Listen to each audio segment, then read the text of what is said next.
Alhamdulillah wassalatu wassalamu ala Rasulillah Sayyidina wa maulana Muhammad ibni Abdillah wa ala alihi wa sahbihi wa man tabi'ahu wa mawalah. Bapak-bapak, ibu-ibu, hadirin hadirat jamaah fardu isya yang dilanjutkan dengan tarawih dan witir, insyaallah kita semua dimuliakan Allah Subhanahu wa taala. Amin ya rabbal alamin. Tema kita pada malam hari ini adalah 5 amalan di akhir Ramadan. Amalan yang pertama, taharru lailatul qadri fil ashril awakhir min Ramadan. Carilah Lailatul Qadar di 10 terakhir Ramadan. Malam ini malam ke-21. Ramadan itu dua kemungkinan, 29 atau 30. Kalau kebetulan tanggal 29 sore nampak anak bulan hilal Syawal, berarti 29 malam. Berarti 9 malam lagi tinggal dengan malam ini. Kalau kebetulan tanggal 29 itu tidak nampak anak bulan, fa in ghubbiya alaikum, kalau tertutup awan, fa akmilu, fa'atimmu, sempurnakanlah Sya'ban, sempurnakanlah Ramadan, salasina yauman, 30 hari 30 malam. Jadi hanya tinggal dua kemungkinan, 9 malam lagi dengan malam ini atau 10 malam. Jadi amal yang pertama di 10 terakhir ini adalah amal mencari. Tentu orang mencari itu dia selektif. Orang mencari itu serius, karena dia mencari namanya, bukan menunggu. Beda antara orang menunggu rezeki dengan mencari rezeki. Beda antara orang menunggu orang dengan mencari orang.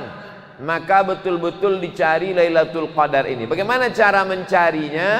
Maka dihidupkan malam-malam Lailatul Qadar. Nabi Muhammad SAW kalau sudah sampai 10 terakhir Ramadan, aiqaza ahlahu, dibangunkannya keluarganya, istrinya, anaknya untuk bangun malam. Wasyadda mi'zarahu, diikatnya kainnya.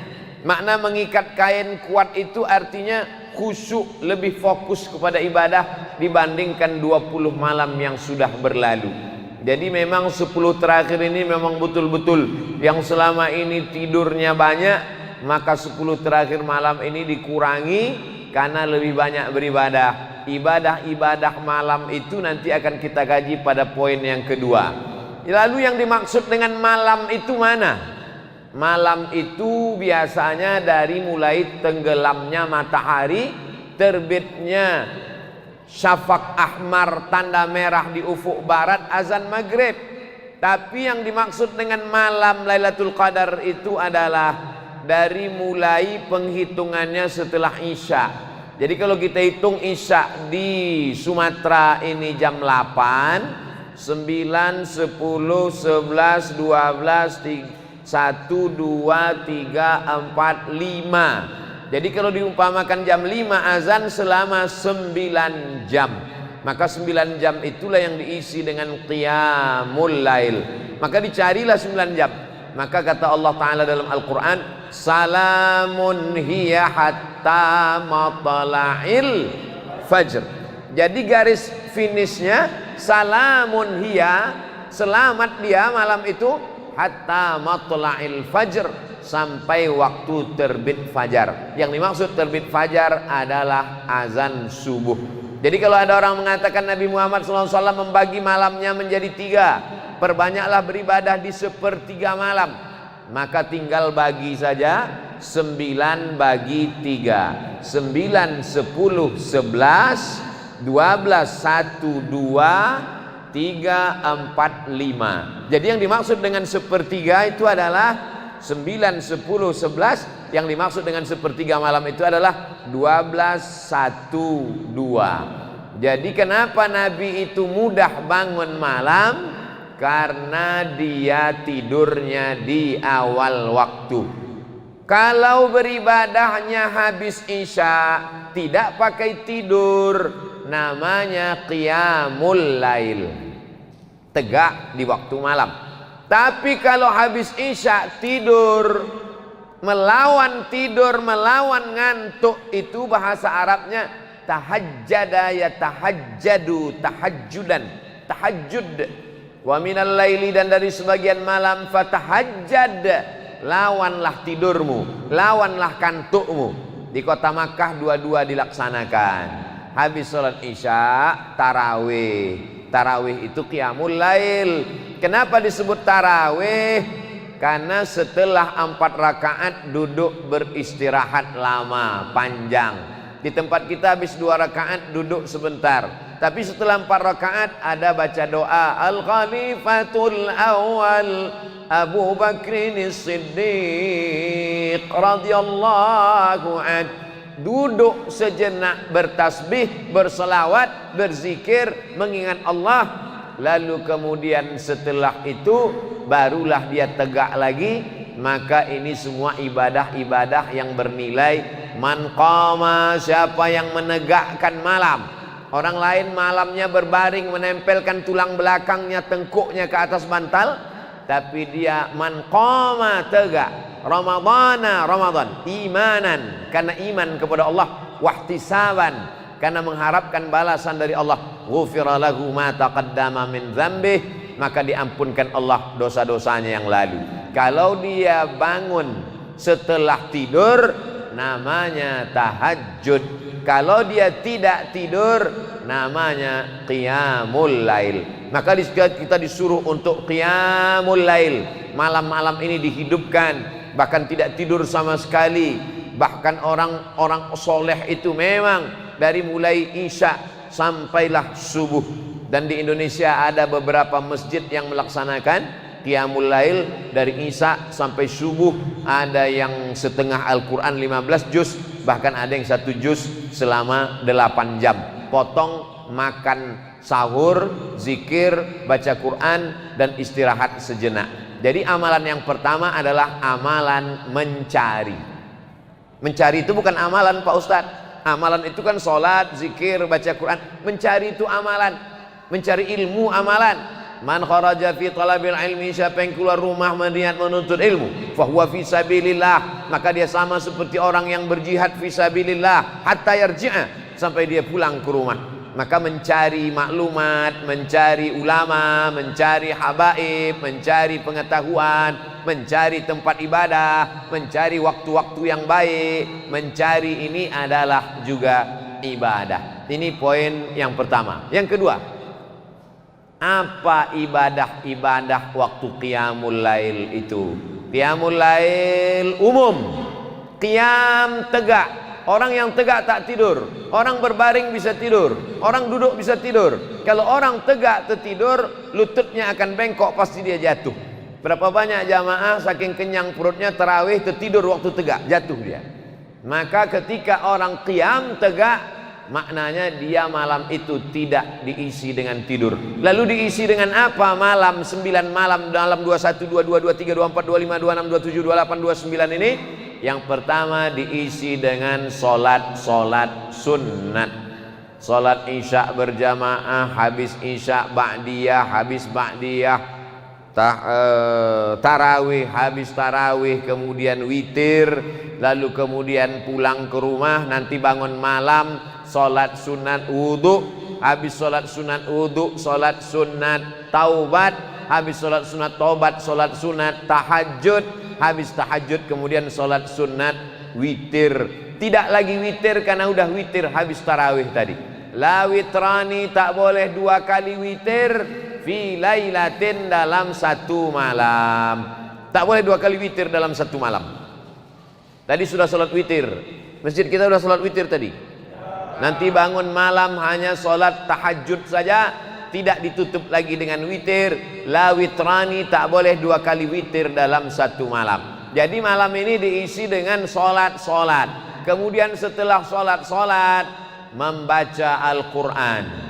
Idealnya malam ini kita masuk baca juz 21. Tapi ada jamaah malah sudah khatam 2 kali. Tapi ada yang belum bergerak dari juz 1. Nah, inilah kesempatannya untuk mengejar supaya malam-malamnya itu buka Quran. Yang tak bisa buka Quran, buka handphone. Download aplikasi Quran digital di Play Store. Tidak ada halangan. Saya payah bawa-bawa Quran ke sana kemari, masukkan dalam handphone. Nanti kalau handphone saya ada Qurannya, payah masuk WC. Boleh bawa handphone yang dalamnya ada Quran digital masuk WC dengan syarat handphonenya gelap, tidak dalam keadaan hidup. Kalau hidup tak boleh. Tak boleh sampai handphone hidup ada tulisannya zalikal kitabul la raiba fih masuk ke dalam WC, tak boleh. Tapi kalau dimatikan gelap dia boleh. Sama juga macam kepala kita ini. Kepala kita ini walaupun tak 30 juz tapi juz 30 kan ada di sini. Kalau kita masuk ke toilet kan kita bawa kepala kita ini. Boleh. Tak perlu kepala ini kita tinggalkan di pintu lalu masuk kita ke dalam.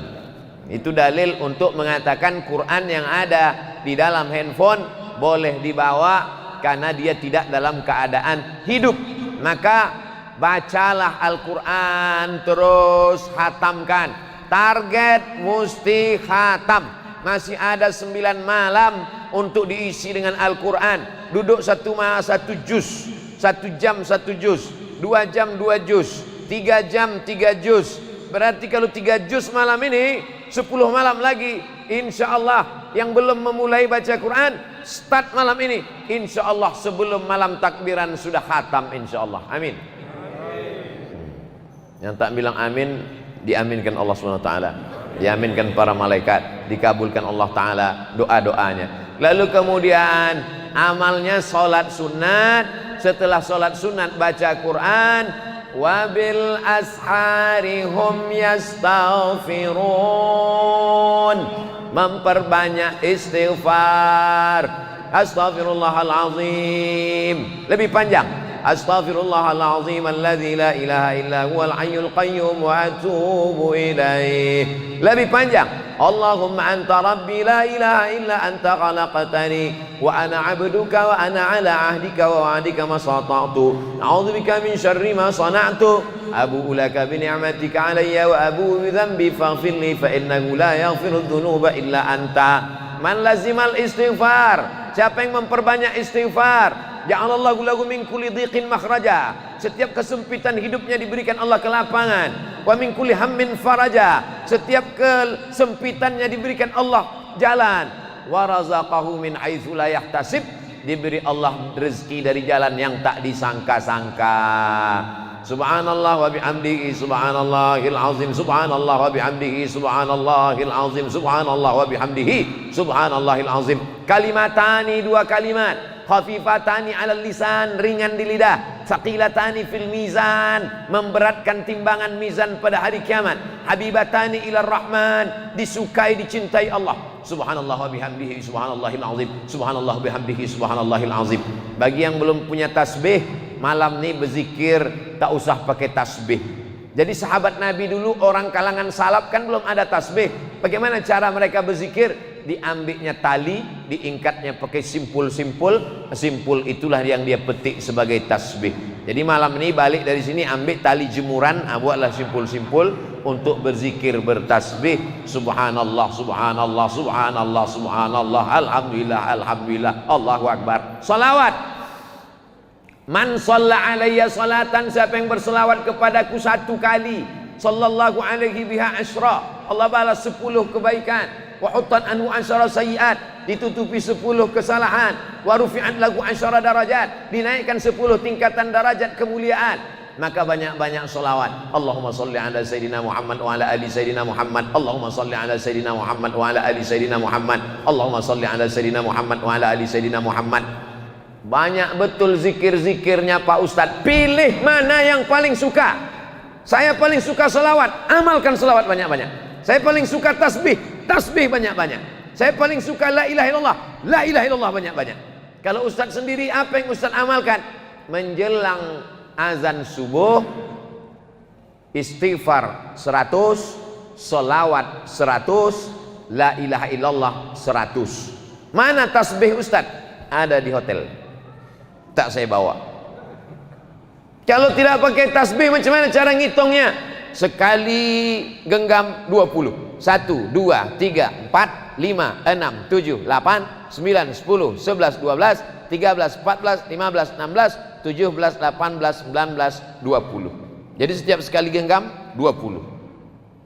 La ilaha illallah, la ilaha illallah, la ilaha illallah, la ilaha illallah, la ilaha illallah, la ilaha illallah, la ilaha illallah, la ilaha illallah, la ilaha illallah, la ilaha illallah, la ilaha illallah, la ilaha illallah, la ilaha illallah, la ilaha illallah, la ilaha illallah, la ilaha illallah, la ilaha illallah, la ilaha illallah, la ilaha illallah, la ilaha illallah. 20, 20, 20, 20, 20, 100.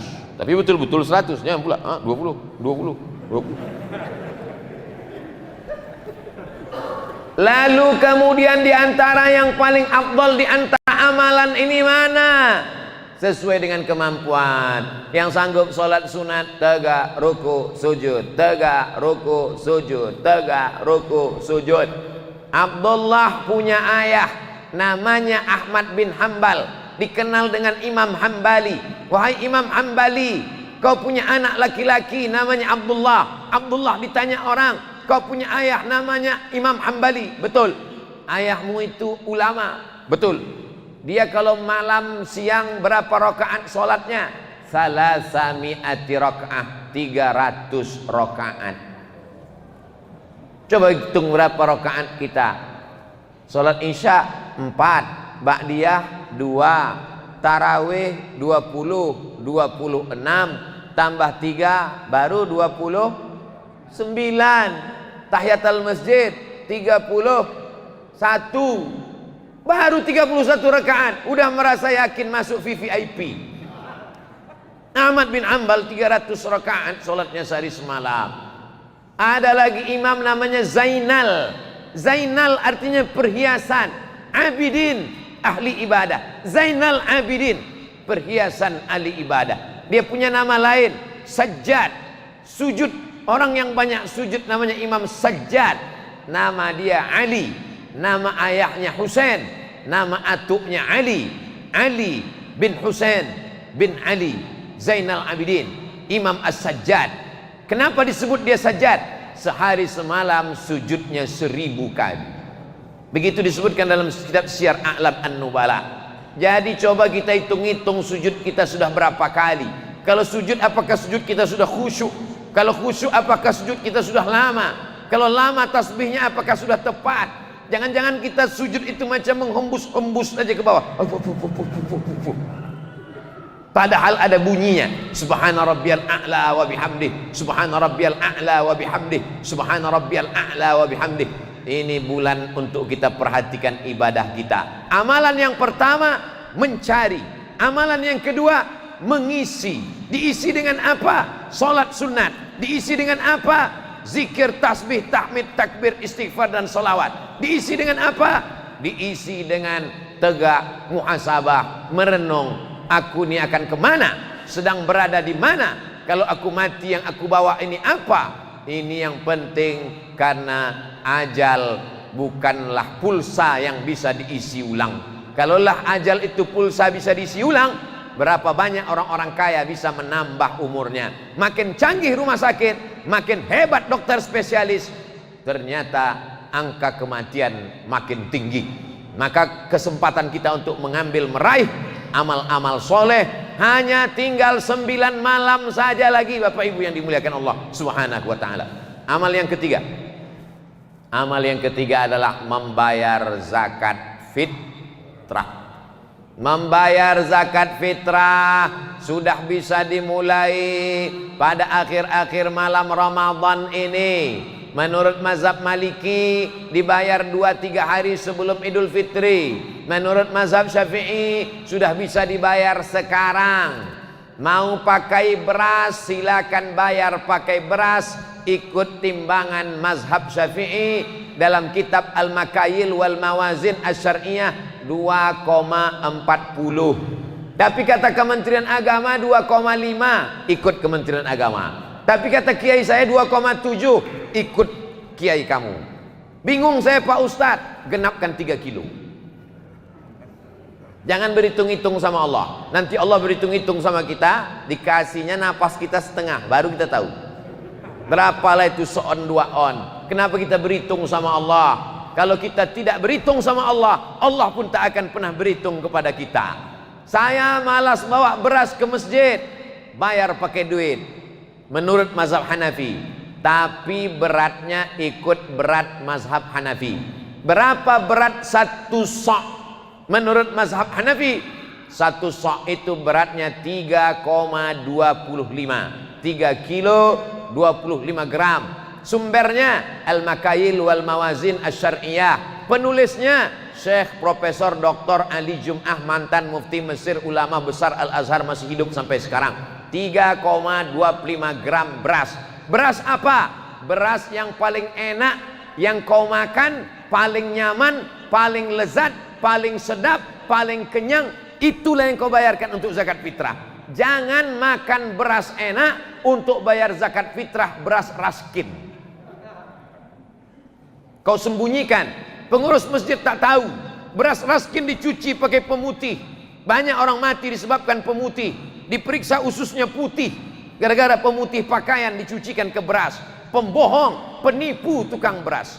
Kalau ada tukang beras yang sakit hati, berarti dia penipu. Kalau dia jujur, tak akan tersinggung dia dengar ceramah saya. Maka ini semua adalah tanggung jawab kita di hadapan Allah Subhanahu wa taala. Faradha Rasulullah sallallahu alaihi wasallam shadaqatal fitri. Nabi mewajibkan zakat fitrah sa'an min tamrin. Satu sa'. Satu sa' itu berapa Pak Ustadz? 4 mud. Satu mud itu berapa Pak Ustadz? Macam-macam menurut mazhab Syafi'i, Hanafi, Hambali, Maliki. Sudah saya sampaikan. Ikut mazhab Syafi'i 2,4. Ikut mazhab Hanafi 3,25. Yang jadi masalah, dia bayar pakai duit, tapi timbangannya timbangan mazhab Syafi'i. Ini talfiknya kacau balau. Kalau mau bayar pakai beras, pakai timbangan mazhab Syafi'i. Tapi kalau mau bayar pakai duit, pakai timbangan mazhab Hanafi. Ustadz sendiri bayar zakat fitrah pakai apa? Saya dari sejak pulang dari Maroko 2008 Ramadan sampai 2021 ini, alhamdulillah insyaallah membayar zakat fitrah pakai beras. Tapi saya tak menyalahkan yang bayar pakai duit. Untuk zaman sekarang mana yang afdal Pak Ustadz? Pakai beras apa pakai duit? Zaman dulu pakai gandum. Gandum bisa dibarter dengan kain. Gandum bisa dibarter dengan minyak. Gandum bisa dibarter dengan ayam. Sekarang kalau ada fakir miskin, di rumahnya ada beras 3 karung, beras itu dijualnya lagi supaya dapat duit. Maka kata Syekh Ali Jum'ah dalam kitab Al-Bayan lima yushghilul azhan, zaman sekarang afdal bayar zakat fitrah pakai duit. Kenapa? Karena orang kaya kalau berasnya banyak, tak bisa beras itu dipikulnya ke mall untuk beli celana. Maka pasti beras itu dijualnya murah. Ujung-ujungnya dia mau mencari duit. Langsung saja bayar pakai duit. Tapi beratnya menurut mazhab Hanafi. Yang mau bayar pakai beras, beli beras ke warung, masukkan ke plastik hitam 10 bungkus. Anak saya, istri saya, cucu saya, menantu saya, ponakan saya, tetangga saya. Bagus, bayarkan orang. Jangan bawa duit dari rumah, tidak mau membungkus beras, tidak mau beli beras, tidak mau bawa beras dari rumah, bawa duit sampai ke masjid baru beli beras. Berasnya cuma setumpuk sebungkus. Aku beli beras ini dengan harga 25.000 tunai. Aku bayarkan untuk aku tunai. Aku beli lagi tunai. Untuk biniku tunai. Ku beli lagi tunai. Untuk anakku tunai. Untuk anakku tunai. Cucuku tunai. Menantuku tunai. Lama-lama koyak. Habis. Kalau beras sudah kau bayarkan zakat fitrah, maka pemilik beras ini berarti 8 asnaf. Innamas sadaqatu lil fuqara wal masakin wal amilina 'alaiha wal mu'allafati qulubuhum wa fir riqab wal gharimin wa fi sabilillah wa ibnis sabil. Berarti pemilik beras ini 8 asnaf. Mana bisa kau beli beras ini dari amil? Amil bukan pemilik beras. Berarti jual belinya batal. Kalau jual belinya batal, berarti zakat fitrahnya batal. Lalu bagaimana dengan zakat fitrah kami tahun-tahun lalu? Apa boleh buat? Banyak-banyak istighfar lah. Tahun ini jangan dibuat lagi. Kalau mau bayar pakai zakat fitrah, pergi ke warung, beli beras, masukkan ke plastik. Berapa di rumah? Suami, istri, anak, cucu, menantu, 5 bungkus, bayarkan. Tidak mau bayar pakai beras, bawa duit, bayar pakai duit. Ini tentang masalah zakat fitrah. Membayar zakat fitrah ini waktunya dua. Ada namanya waktul jawaz, ada namanya waktul wujub. Waktul jawaz boleh membayar zakat fitrah sekarang. Pembayaran zakat fitrah sudah dibuka, boleh sekarang. Tapi ada namanya waktul wujub, waktu wajib. Kapan wajib membayar zakat fitrah? Petang malam Idul Fitri, tenggelam matahari Ramadan petang, terbit hilal Syawal, azan maghrib, itulah waktu wajib membayar zakat fitrah. Sampai kapan? Sampai khotib naik mimbar. Jadi kalau petang maghrib di Palembang jam 6, besok khotib naik mimbar jam 7, jam 6 ke jam 6 12, tambah jam 7 1 jam, berarti wajib membayar zakat fitrah selama, tak nyambung ceramah. Kalau tenggelam matahari di Palembang azan maghrib jam 6, besok khotib naik mimbar jam 7, berarti wajib membayar zakat fitrah selama 13 jam. Waktu membayar wajib zakat fitrah. Siapa saja yang hidup selama 13 jam wajib membayar zakat fitrah. Jadi siapa yang tak mau bayar zakat fitrah, meninggallah jam 5.30.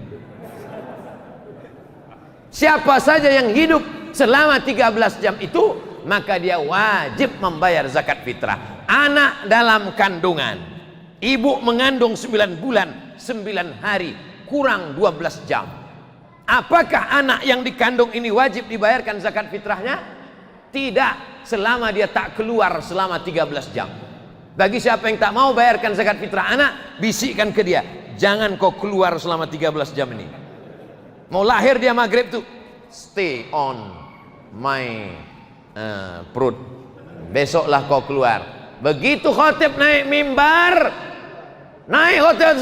Allahu Akbar, Allahu Akbar, alhamdulillah, tak jadi bayar zakat fitrah.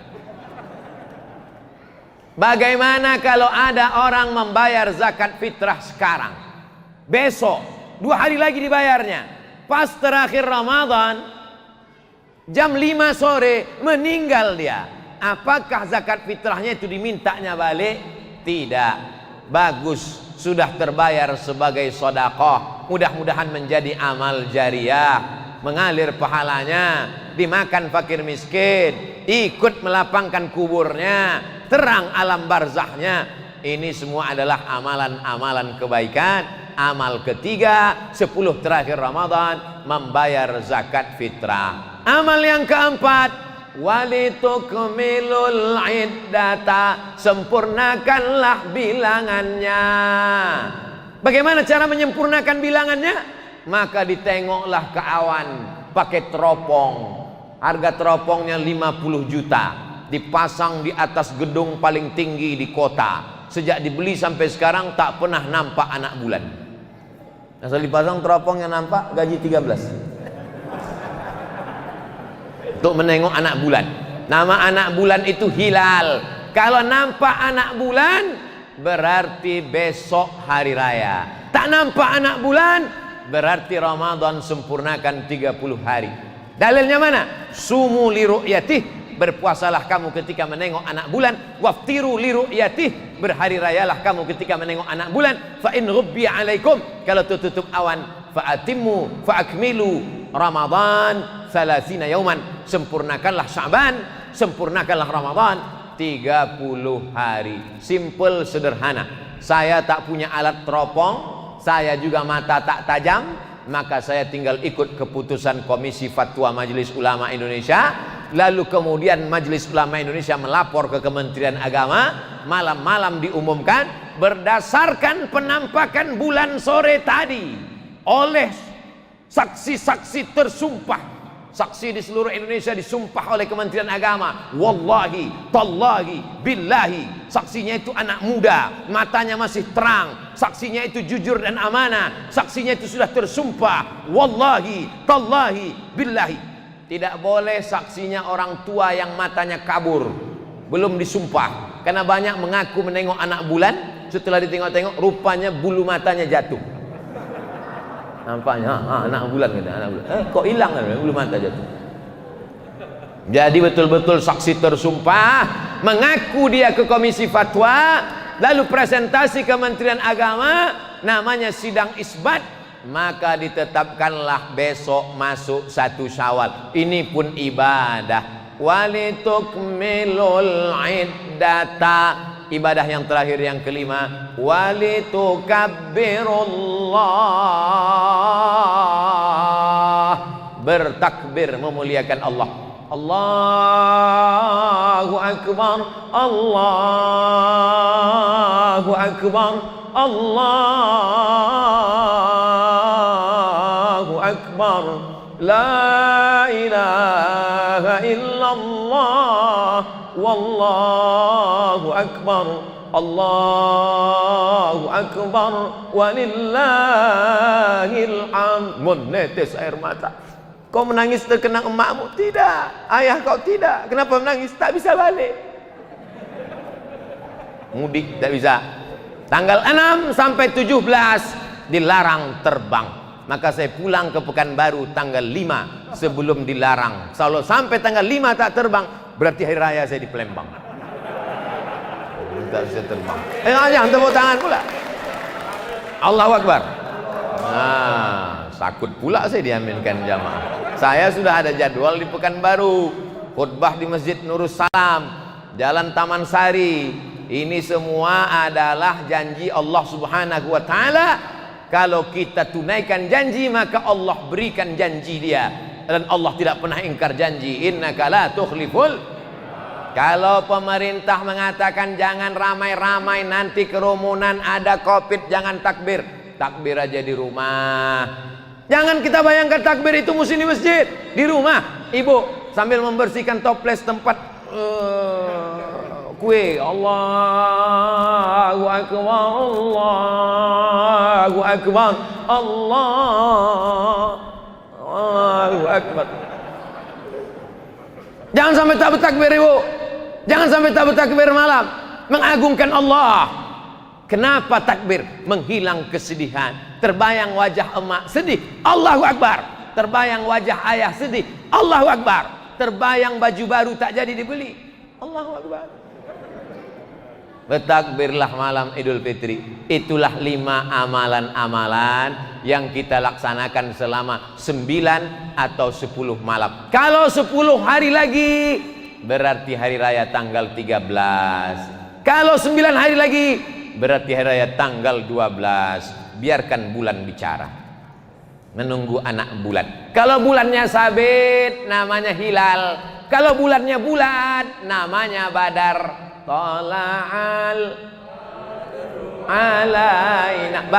Badar bulan purnama. Tapi kalau bulan sabit namanya hilal. Yang terbit di akhir Ramadan itu nanti badar apa hilal? Hilal. Maka suami ibu yang namanya hilal, simpan-simpanlah di rumah. Soalnya dia dicari-cari orang 10 hari lagi. Hilal, Badar sudah jadi nama orang Indonesia. Pak Hilaluddin sama Badarudin. Bapak Ibu yang dimuliakan Allah Subhanahu wa taala, sudah kusampaikan semuanya 5 ibadah ini. Kalau sampai umur kita, insya Allah dapat pahala amal soleh. Andai tak sampai, kita niatkan malam ini, niat mencari Lailatul Qadar, niat mengisi malam-malam Ramadan, niat untuk membayar zakat fitrah, niat untuk menyempurnakan Ramadan, niat untuk bertakbir di malam akhir, ujung, puncak, finish, maka itu pun juga sampai. Walaupun kita besok mati, walaupun sedang ceramah ini saya mati, yang 5 itu tetap dapat karena sudah niat baik. Innamal a'malu binniyat. Itulah yang dapat saya sampaikan pada kesempatan kali ini. Yang baik datang dari Allah, yang tak baik dari hamba Allah yang dhaif. 40 menit kita bersama dari jam 8 sampai jam 8.45. Mudah-mudahan menjadi amal soleh, dapat menjadi bekal menghadap Allah. Ala hazihin niyah, al-Fatihah.